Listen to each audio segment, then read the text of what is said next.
What if we never went back? Where could we go? There was this idea when the Whitefellas came that Aboriginal and Torres Strait Islander peoples were heteronormative. There wasn't a place for queer people. We could cut down this tree, and we could float down the river for ages. Well, the river goes past both our mobs. A chance to meet everyone. And I saw a tweet by Anthony Mundine suggesting that black queerness didn't exist in our communities and that our ancestors wouldn't be happy about it. It struck me as something quite confusing and, I guess, disorienting for young queer people to hear that your sexuality is at odds with your identity and your culture.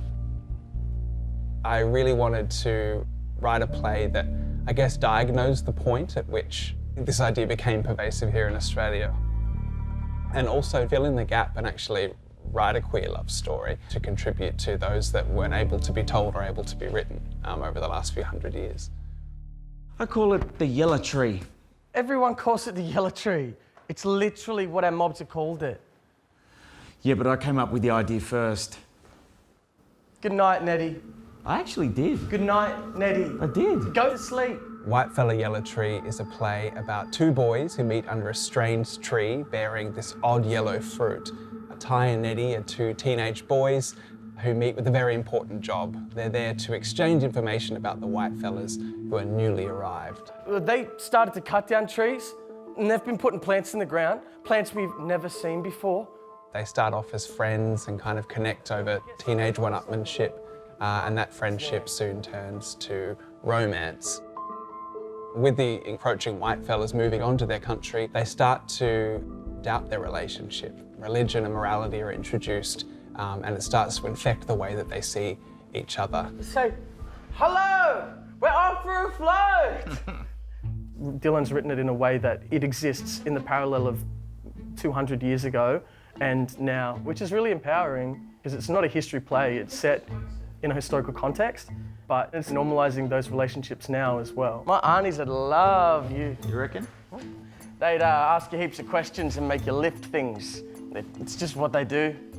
My mum would like you too. Yeah? For the first 4 scenes, we're playing in a world without shame, and it's not peppered with that. It's fine. It doesn't feel fine, are you sure? Pretty sure. I guess that's the biggest thing, trying to talk about and shed light on. I do this. It wasn't until colonisation and religion came in is that this thing became a sin.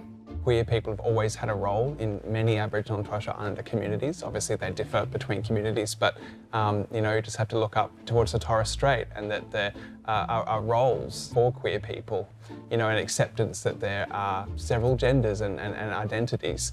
So I think that there's kind of an unlearning and a learning that needs to happen in Australia. And now I've got this special spot to sleep on, a mat, and there's food. That's it.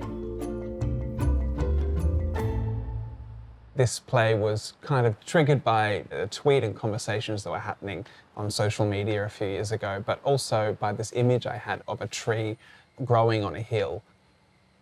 I started to think about fruit and citrus I don't like. And so I had this image of a lemon tree kind of growing and starting to take over the landscape. So during the play, the tree grows, it takes up more space. Whenever I write something, I always think in the back of my mind, this is the director's problem. And I don't know how they feel about it. So I was really intrigued with, you know, the different propositions that our wonderful designer Mason came with. He was very apologetic, but also not. It's a bit of a sorry, not sorry kind of situation. But I also I love Dylan's work. It's so evocative. There was an early draft of the script where they climb the tree. And I was just thinking, oh my God, this theatre, I don't know if it's going to be able to handle it. We had lengthy, 3-hour chats about what the tree could mean. That was the biggest challenge, I suppose. Yes, we lifted, we went underneath the tree rather than the actual tree itself. Sort of pictured the roots strangling the environment around and taking up more country. And then slowly coming to how light would actually interact with the tree and effectively make it grow in the space.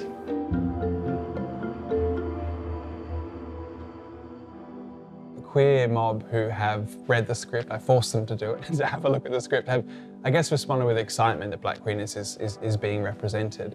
And I guess for me, you know, that's a great feeling, but there's also a great responsibility to not only capture the joy of first love, of queer Black love, but also capture the dark side of that story as well. Well, I had to stay and build trust. No, I trusted you come back. You can't take trust from me, from us, and give it to a bunch of white fellas.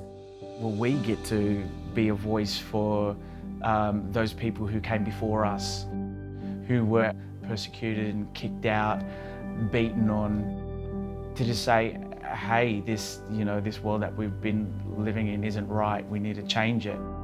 Certainly this play will give people the space to find that power and give them a sense of bravery, feeling like it's a normal thing to be feeling and acting upon now.